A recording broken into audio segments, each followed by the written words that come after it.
Welcome to Why Your Story, How to Tell It. I'm Leslie Leyland Fields, and I'm so excited for this class and for our time together. I will be speaking and teaching from this book, Your Story Matters, Finding, Writing, and Living the Truth of Your Life, which is a baby. It was just went out into the world 2 weeks ago, so it's brand new. And I know some of you don't have this book in hand yet, that it's on its way. So don't worry, I will in the next couple of classes. I'll be sharing the most essential information that you need from the book. And when your book comes, you'll be able to catch up quickly. And if you haven't ordered your book yet, I think in the Zoom information, there's some links there to order it. So I can't believe this day and this time is finally here. There's been so much planning. And I have to say, this is my first Zoom class ever. And so there may be some glitches, and I don't know what's going to happen, but it's going to be an adventure, and I'm so excited that you are here with me on it. So we are gathered here. There are at least 400 of us here together right now from all over the world. And in a few minutes, I want to find out where people are from. But first of all, I want to locate you to where I am right now. I'm in my office. In my house, which is on a cliff over the ocean on an island in Alaska. So that's where I am. I actually have a map here for you. I'm doing this old school. Let's see. Okay, so there's Alaska. Can you see that? And so I'm on that island right there. That's Kodiak Island. So that's where I am. And so you're kind of there too with me right now. All right, what are we going to be doing in these next 10 weeks ahead of us? We're here because of you, because your story matters, and it matters immensely. And I know if you're here already, you must believe that, at least in part, right? But you probably have doubts too. And those of you who are already solid on this, like your story is important, I'm gonna show you 100 more reasons that your story matters and is important. I won't do that all today, okay? I won't be giving you 100 reasons today. We'll kind of be unpeeling it as we go throughout the class. So the story is, this class is not just about why your story matters, but it's about the how to tell it. And I'll be taking you through a writing process that I've been using for a long time. And this process will enable us to excavate our memories and to transform those memories into meaningful stories, compelling, meaningful stories that speak to others as well as ourselves. And when we do this, sometimes, you see, we think we already know our story, but your story is bigger than you know right now. It's bigger, it's deeper, it's wider, and it's not just one story, right? It's like this book right here, right? It's one story. This is the story of God's redeeming love for humankind. It's one story, but it's made up of 1,000, 2,000 stories, right? And I think our lives are like that too.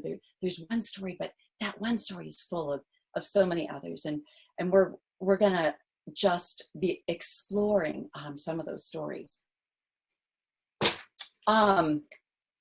Okay. I do have notes. I really don't have all of this memorized. So you might be thinking, yeah, but I'm not a writer. You don't have to be a writer. Anyone who is writing is a writer by definition, right? So you're all writers out there. You're going to be writing for this class. You're writers. Own it, embrace it, And there are so many perks to being a writer. Here's a few. You see that? You type impossibly fast.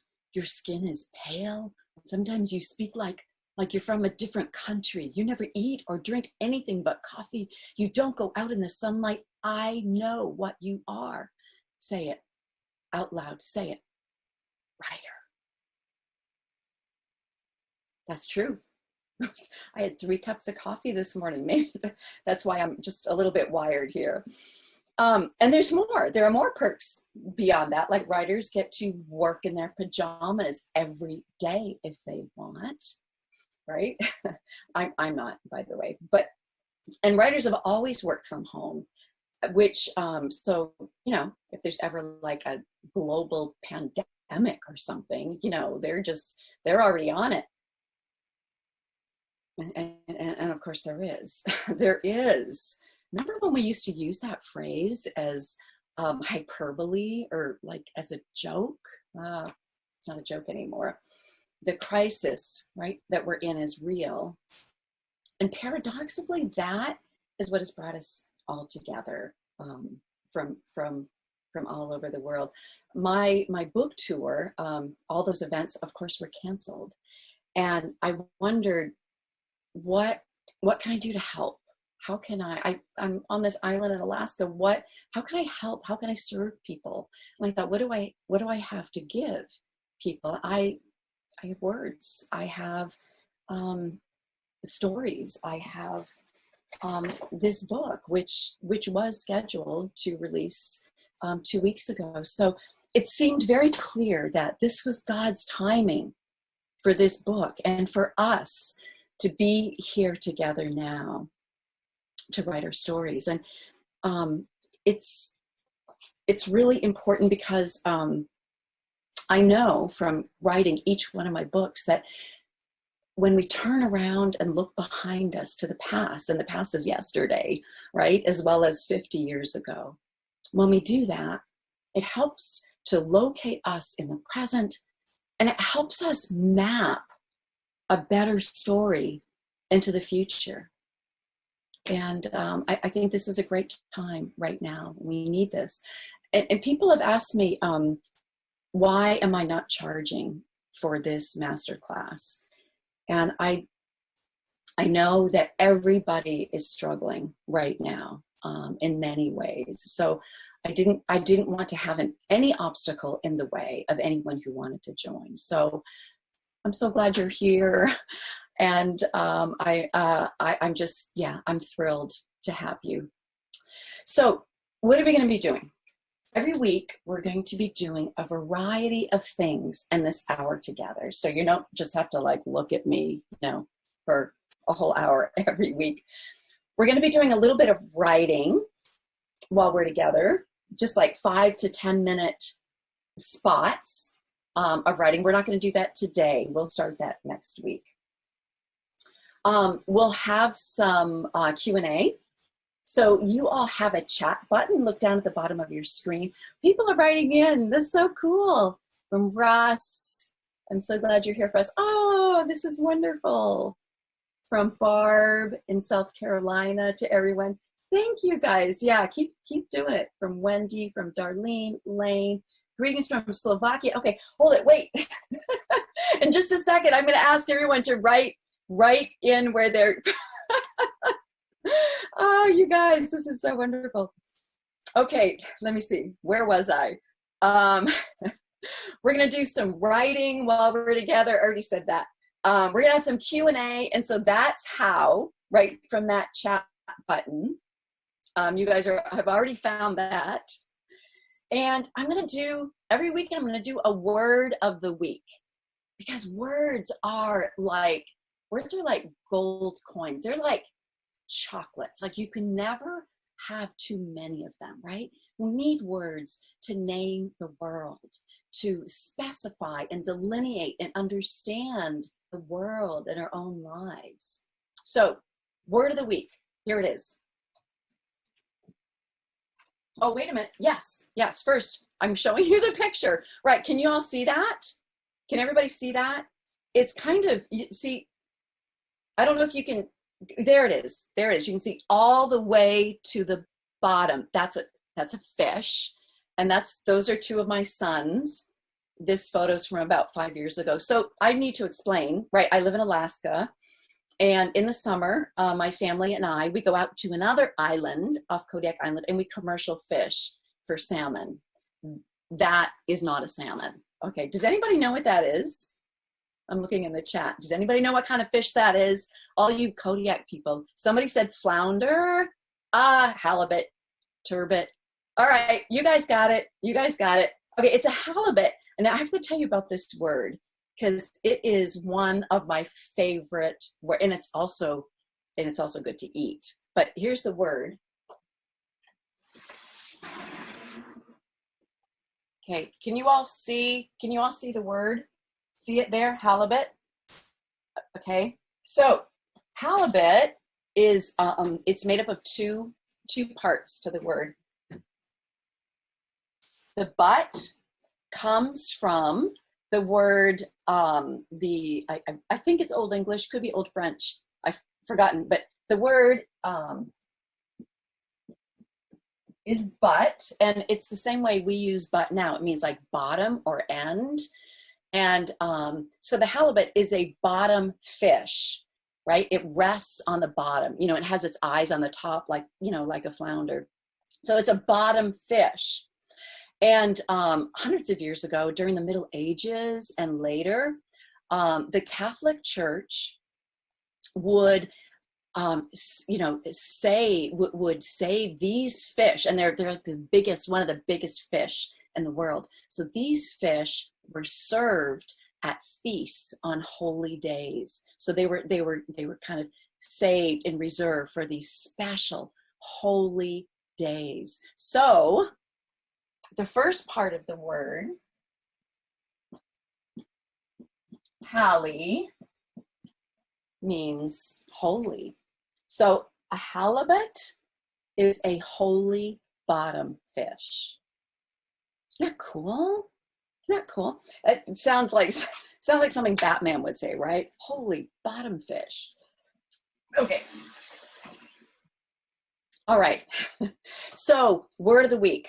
And so I'm going to do an etymology every week. All right. What else are we going to do in our class? We're going to try to read a short essay in our time together as well. It'll be sometimes an essay from the book, and sometimes it'll be from somewhere else, just that I'll bring in. And we're going to do a giveaway each week to whoever is here in class, and Zoom, which knows everything, I guess, knows who's here and who's not. So if you're here, your name goes in a pot, and we'll draw a name and we'll send you some goodies. But I'm sorry, it has to be just within the United States, just because postage is so crazy, right? And the reason we're doing a giveaway is because it is a universal human principle that wherever 2 or 3 are gathered, there must be a door prize. So you don't want to break, you know, one of the natural laws of the universe. So that's what we're doing. All right, now, now I want to find out, this is the place in my notes where I say, let's find out where everybody is from. And so Phyllis is from Georgia. Debbie is from Beaver Creek, Ohio. From Ontario, oh my goodness, Colorado, Grand Rapids, Colorado Springs, Denver, Tuscaloosa, did I say that right? Apple River, Castle Rock, Orlando, Michigan, Texas. Oh my goodness. Okay, now, okay, everybody stop. All right, if you are from another country outside the US, oh, Calgary, so let us know what country you're from.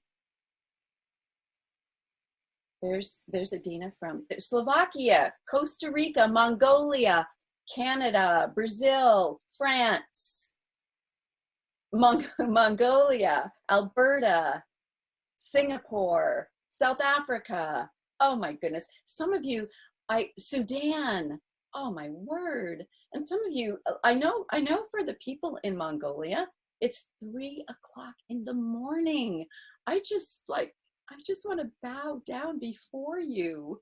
Oh my goodness. Australia. I'm so honored. So we are, hello, Mongolian sisters. My goodness. So we are from everywhere, and we come from all kinds of different backgrounds. And that means we're probably from all kinds of spiritual backgrounds as well. And you know what? There's room here for all of us. I'm going to lead you in a process that has a definite spiritual component to it. But I want you to know that I am not prescribing beliefs for you. Each one of us will write from who we are and where we are in our journey of faith, whatever that looks like. And I just so you know up front, I am a Jesus follower. So that's where I write from. And there will be some stories that I'll be using from the Bible, because the Bible is full of amazing stories. And there's a lot that we can learn about story making and storytelling from those stories. But I want you to know that the most important thing here is that whatever your beliefs and worldview, I just want you to write from the truth of that perspective, the truth of your lives, okay, whatever that is. So, water break.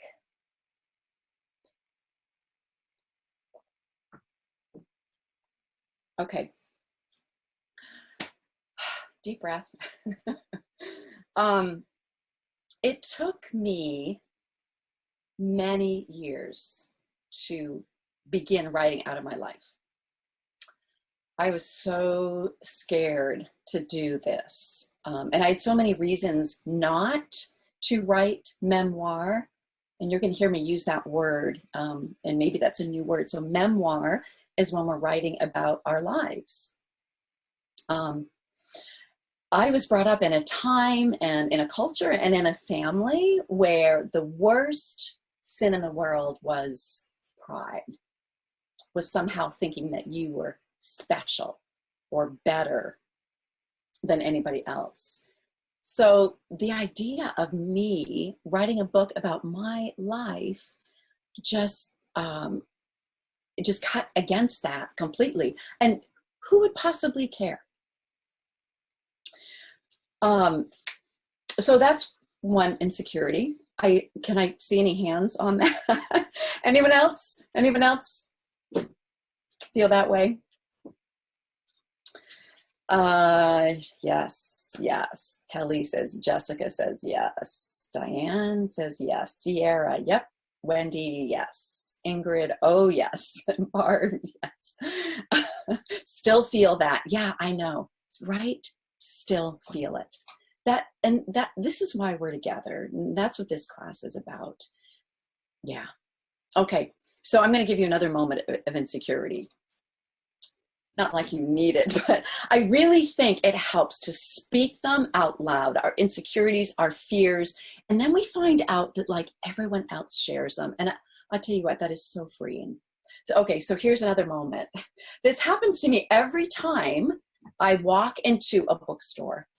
It can be a little bookstore, or it can be a great big bookstore like a Barnes & Noble. You know, I walk into a Barnes & Noble, and I happen to know that there are literally 1 million books on the shelves in a Barnes & Noble. And you would think a writer coming into a bookstore would be like, oh, this is my place. These are my people. But that's not how I feel. I walk in and I feel like, oh, does anybody really need to hear from me? Does the world really need another book? Does the world really need to hear from me again? I have an answer to that. I have 2 answers to that. Okay. One piece of good news. Yes, it's true More than 1 million books are published every year in the United States alone. But listen to this, 675 million. I'm going to write that down. I want you to see this number. I hope you can see it. 675 million print books were purchased last year. Okay, that's encouraging. Something else. A quote. This is one of my all-time favorite quotes. It's from Madeline L'Engle, who wrote A Wrinkle in Time, Crossword Journals, all of that. Listen to, so before, don't read the quote yet. Stop. Don't read the quote. So whenever, Madeline would do is she would, write something new, like a new story, a new essay or whatever. Okay, Robin, sorry. And she would show it to her husband. So she would show her brand new work to her husband, and her husband would read it and, would critique it. And by the way, I don't recommend doing that. I show my work to my husband like just before it comes out in print. I was thinking it'd be fun to get him in here and we could have a little interview about that. Okay, here's the quote. My husband is my most ruthless critic. Sometimes he will say, it's been said better before. Of course, it's all been said better before. If I thought I had to say it better than anybody else, I'd never start. Better or worse is immaterial. The thing is that it has to be said by me. We each have to say it our own way. Good or bad, great or little, that isn't what human creation is all about. It is that we have to try to put it down in pigment or in words or musical notes, or we die.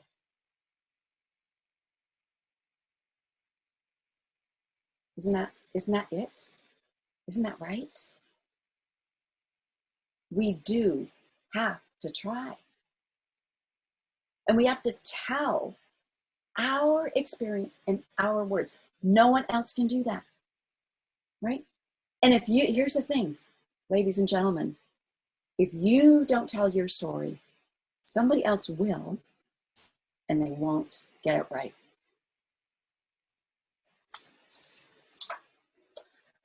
So, Heidi says, now I can let my hubs off the hook. Yes, don't show your work to your husband, not when you're first creating, okay? Yeah, we'll talk about that more, about the process. Like there's an order kind of to do things in, or your sister, Diane, says. And Susan says, I learned quickly not to show her work to someone. It's really true. You have to shut those voices off in your head when you are first creating. It's really important. Otherwise, you'll never write, right? You'll never write. So you have to shut those voices off. Okay, let's read a story together. So go ahead, Robin, and we'll see if we can get this on the screen. And it's a memoir piece. And so it's memoir, it's written directly from the writer's life. And this essay is in the book. So some of you may have read it already. If you haven't, great. It's about 5 minutes. So I know you can read, but I'll read just to kind of keep us all in the same place together. Okay. When arms fail. It is darkest night, and it is the last night my 4 children will ever go to sleep, thinking their mother and father will always be married. Tomorrow, we tell them it's not to be that way. My heart quails at the thought of what we have planned, how it would be better to slap each of them full in the face An unbroken home is something we swore we would give them, no matter the cost, no matter the cost.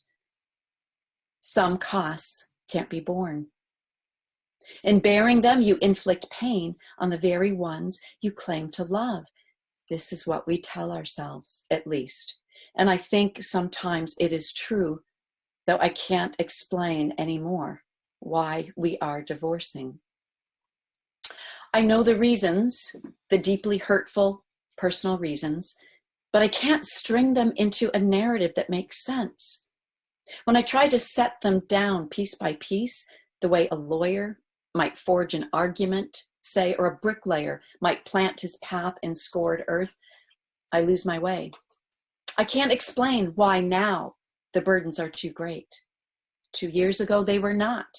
They were not even too great in the second before we wept and agreed to dissolve what we swore to uphold. Some days I think we decided to divorce because we must. Other days I think we must divorce because it is what we decided. Sometimes I think we are doing it because each of us came to the brink one night and neither of us blinked. No marriage survives if nobody blinks. Is that all this is? Two souls too weary to fear the abyss?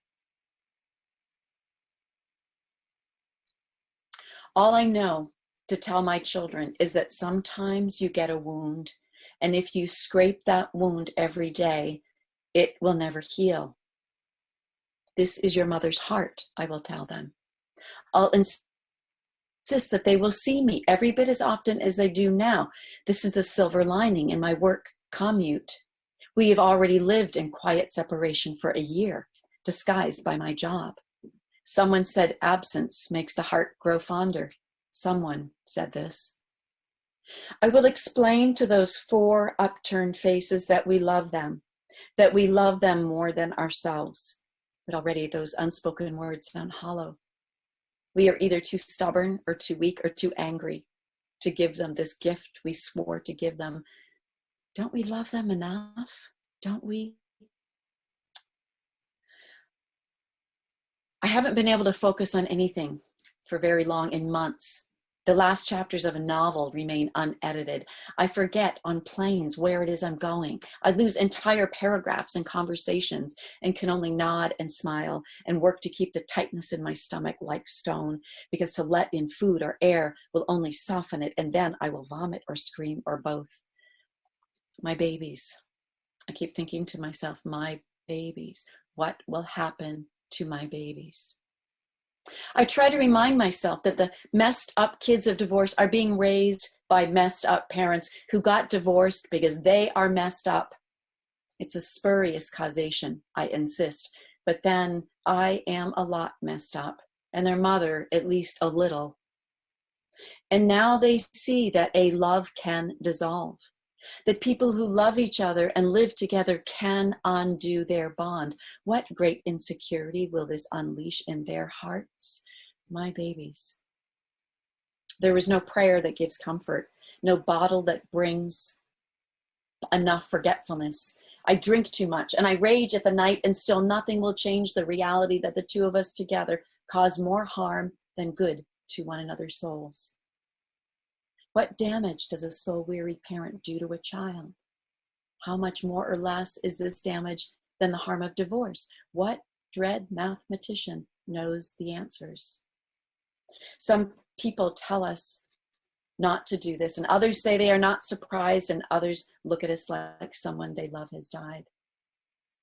I return to math, to statistics, to the consolation that most people who have buried their children don't last. People will forgive us, I think. They have to forgive us. Even our children have to forgive us, don't they? Letting myself be forgiven, feel forgiven, that's another mystery entirely. I used to think it was an exaggeration, the depiction of a parent throwing out his arm in a braking car to catch his forward lurching child. Then one day in the rain, I hit my brakes and found my arm wrapped around my 9-year-old's chest, because this is what you learn to do. You learn to catch them when they toddle and fall, to put your flesh between them and the hard point of impact. How are you supposed to protect them when that impact is you?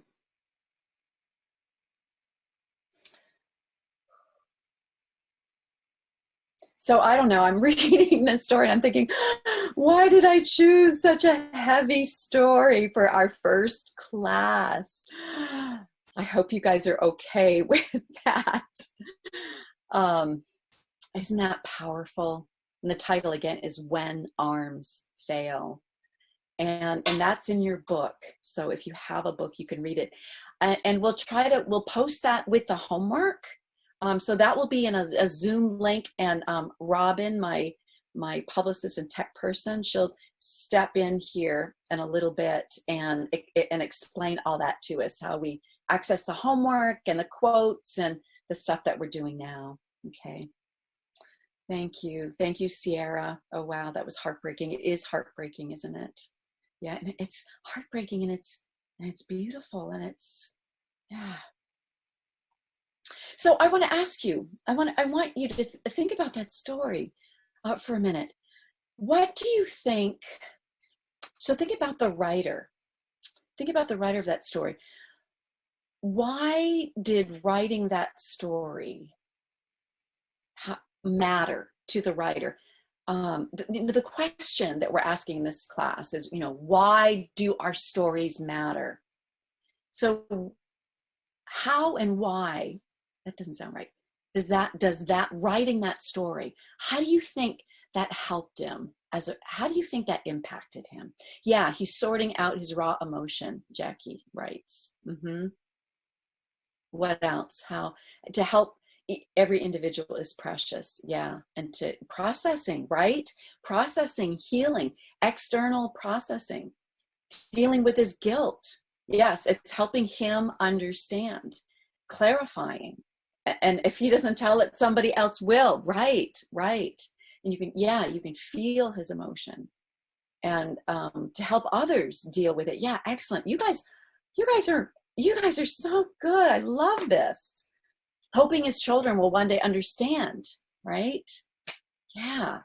So that all of that happened for him as the writer, writing that story down. Now I want to switch. How does his story help us as readers, right? He wrote that story. He could have written it and, stuffed it under his mattress, but he published it. He sent it out into the world. Why did he do that? Why does his story matter to us as readers? Helps us to name harm. Yes, we're not alone. Common pain. To tell the truth of his emotions. We're not alone. Yes. We all need restoration. His vulnerability is comforting. All humankind is broken. To help gain understanding of the dissolving of a relationship. Yeah, right. And we get to enter into that pain, and it helps us process our own even too. So I want to jump into two quotes from the book.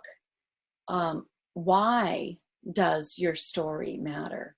And these are directly from the book.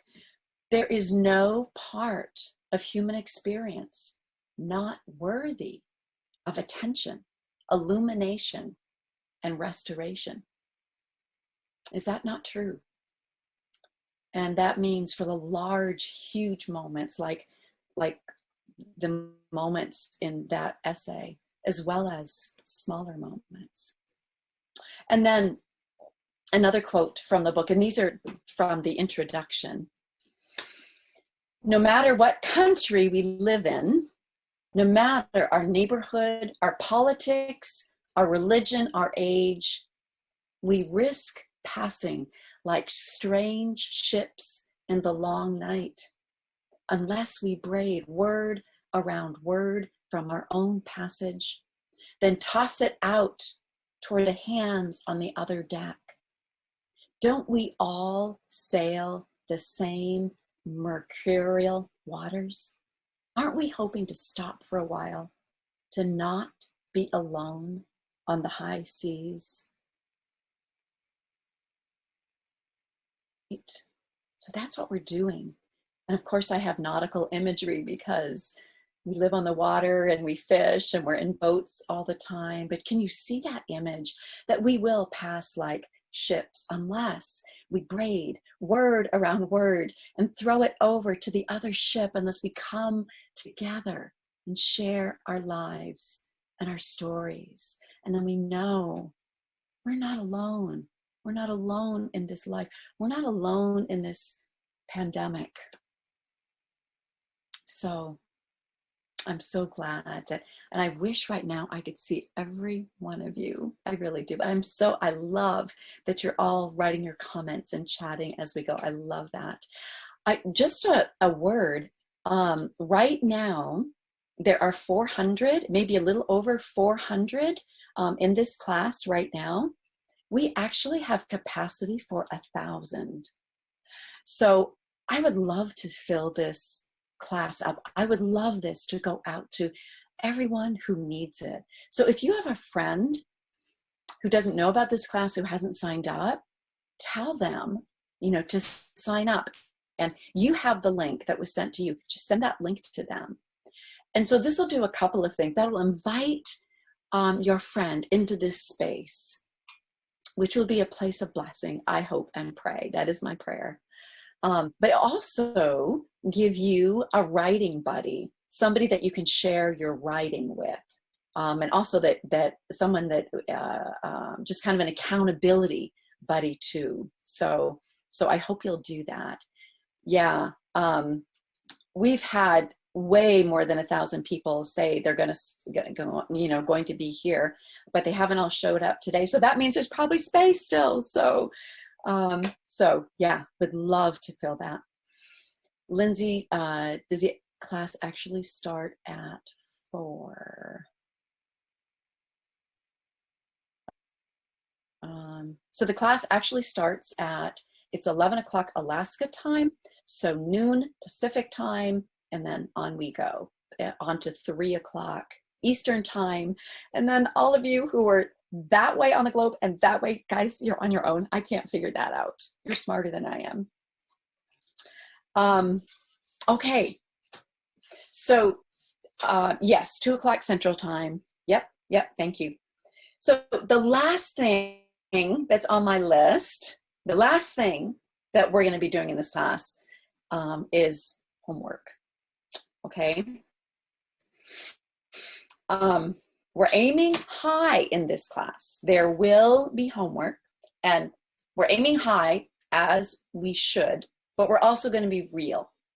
I know what writers need. I know because I am one, and I've been one for a long time, and I know what I need. What I need is deadlines. I need a deadline, and I am working under a deadline all the time. It's either a deadline from my publisher or from a magazine that I'm writing for, or it's my deadline that I've given myself. And this is the good cop, bad cop part of the program.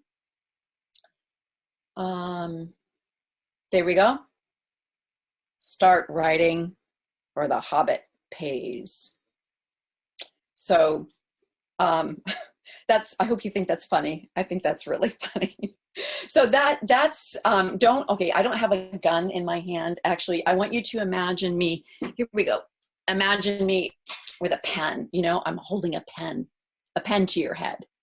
Start writing, right? Or your story won't get written.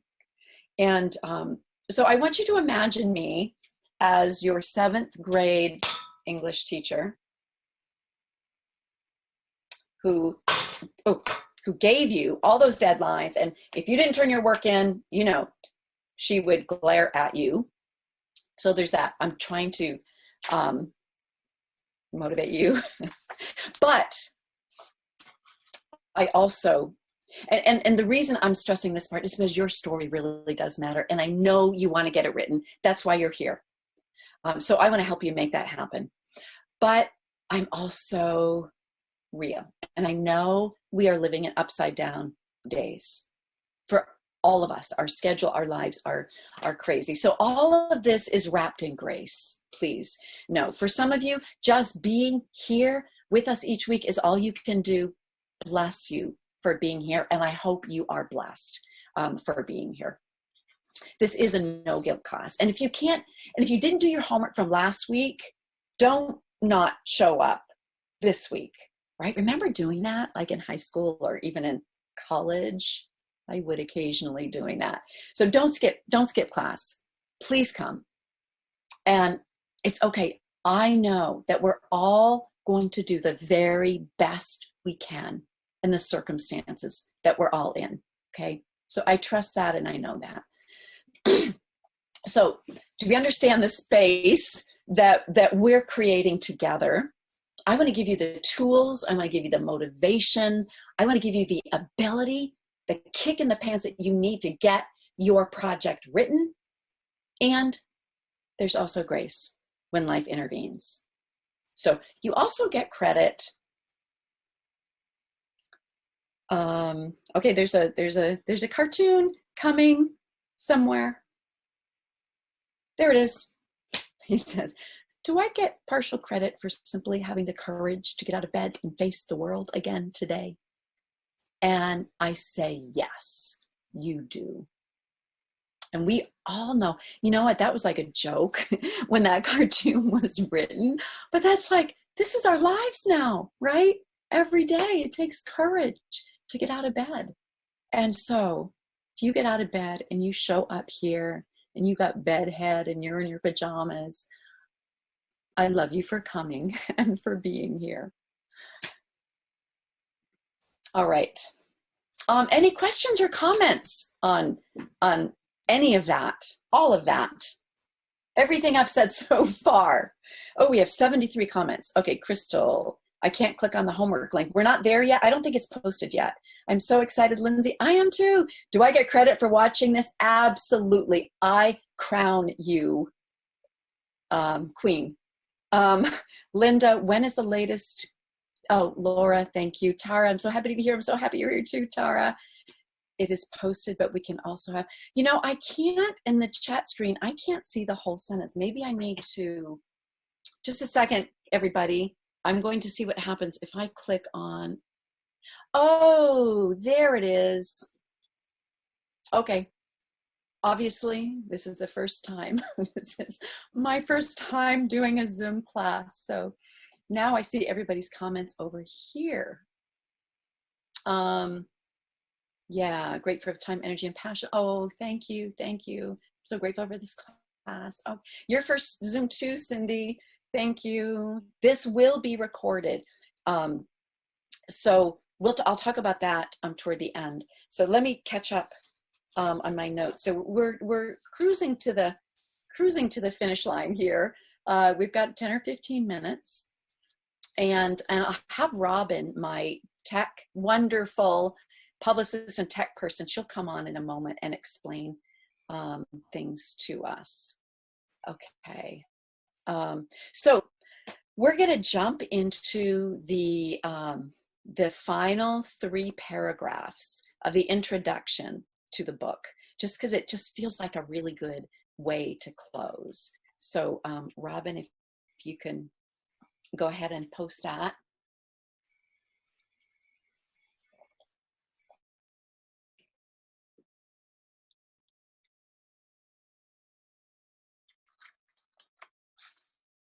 Okay, so did you get that, Robin? The introduction, the last 3 paragraphs of the introduction? Maybe she didn't.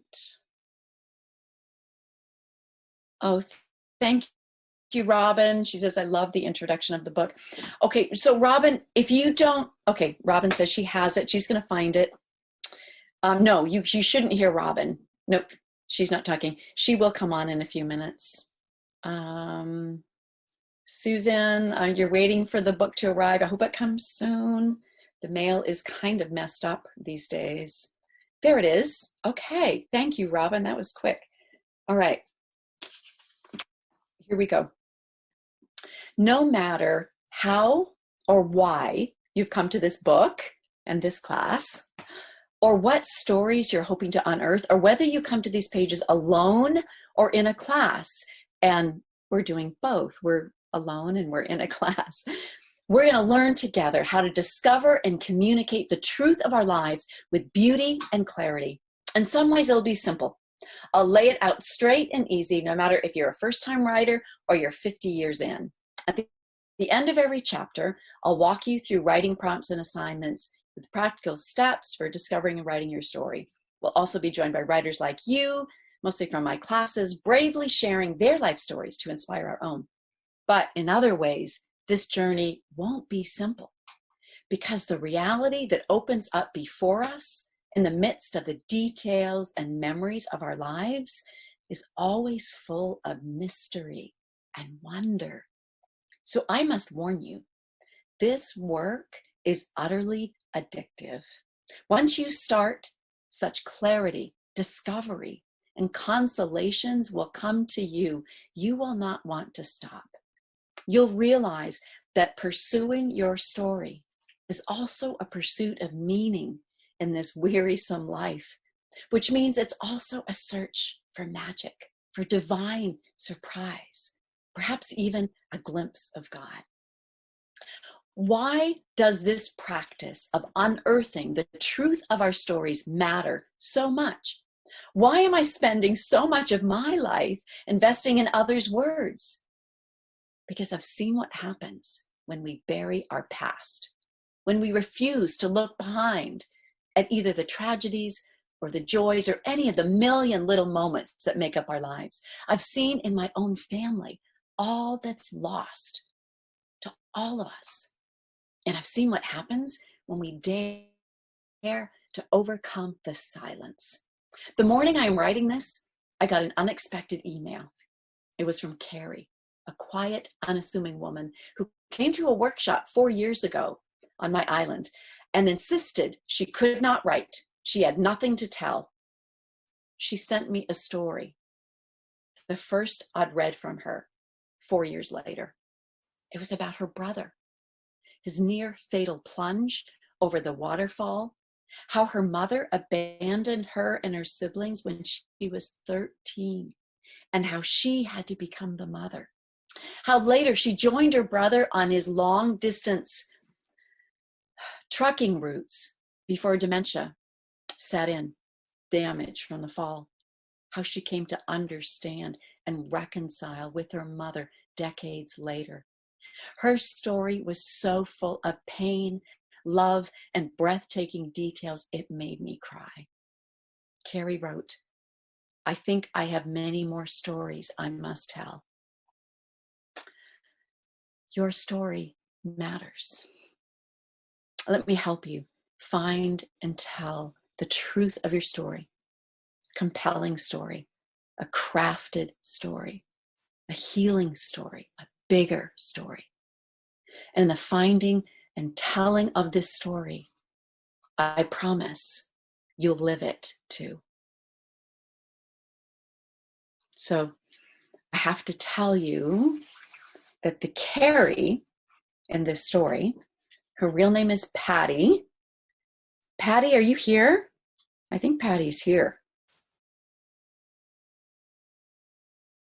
Are you here, Patty? If she's not here now, she will be. She will be next week. So literally that email and that story came to me when I was revising my book, and I thought, this has to go in the introduction. I have to put this in the introduction. So I did. Okay. So a few of you know Patty. A few of you were there at that workshop in Alaska. All right. So Robin, I'm going to ask you to come on for a minute. So we'll see and hear Robin, and she's going to tell us how we can access our homework. And I'm going to tell you what our homework is, but I'll let her explain this to you, as well as all the screen share stuff that we did. Go ahead, Robin. Well, thank you, Leslie. You are not alone on the high seas today. We are with you, and I know I would love to be there on that Alaskan island with you. And I think it's only appropriate that you're a writer and a storyteller because you're a fisherwoman, and you always know about the fishing stories, right? What happens to the fish. Right. Yeah. Except I never exaggerate in my stories. That's the difference. That's right. You tell the truth of your story. So Yes. I have posted in the chat a link to the homework, and I will also put it in a follow-up email that will go out to you tomorrow. We will also have in the follow-up email, you will have a link to this video recording. So if you want to go back and review anything, you can go back and review it. And we will also have it available to, if you know anyone who was unable to come today, who was registered, it will go to them as well. And it will be available for you until the start of the next workshop, which is in a week on April 28th. Whatever your start time is, wherever you are around the world, you can access it until then, and then it will expire. So you have a few days to go back if you like, and if there were a few people who were unable to join us today, then they can catch up. So we'll see you on April 28th, and we look forward to the writing and the homework that you will do, and we're also hoping that down the road we'll have some interaction. We would love to hear from you all. Anything else, Leslie? No, I think that's everything. Oh, I do have a question. So the whole string of chats, is there some way that is preserved to go back in case there are questions, or do you know how that works, Robin? Will we have a transcript of that, or? The chats will not be on the recording. Yeah, okay. We might have a transcript of it, but I'm not entirely sure.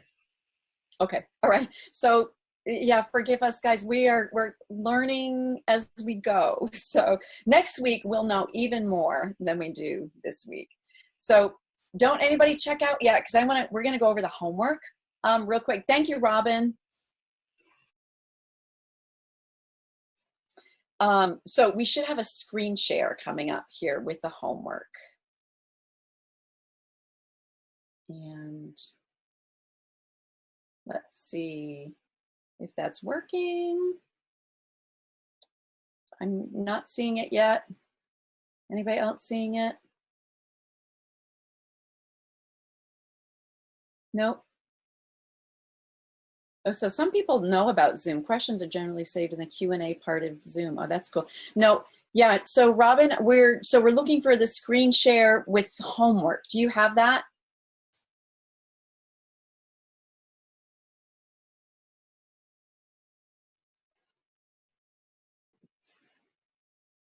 Yeah, my screen is frozen. Let me try to, Robin, waiting on the screen share for homework. I'm close, Leslie. I have it. I'm having a hard time getting it to share, but I'm really close here. Okay. Okay, everybody.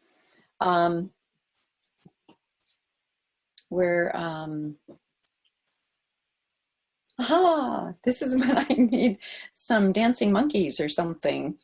Oh, Debbie, you're so kind. Yeah, our upside down lives, for sure, for sure. Okay.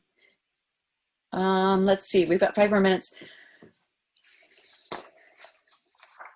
Oh, thank you, Brandy. Thank you guys, thank you. So I'm thinking what I'm gonna do is you will have access to the homework through the link. So I'm gonna go ahead and describe it to you while we're waiting. And, oh, I think it's coming. Ah, there it is, yes. Yes, thank you, Noel, thank you for your prayers. Thank you so much. Okay, homework, here we go. So if you have the book, read the introduction in chapter 1 of Your Story Matters. If you don't worry. I will cover the most essential information, and a lot of you who have it ordered, it probably will come this week.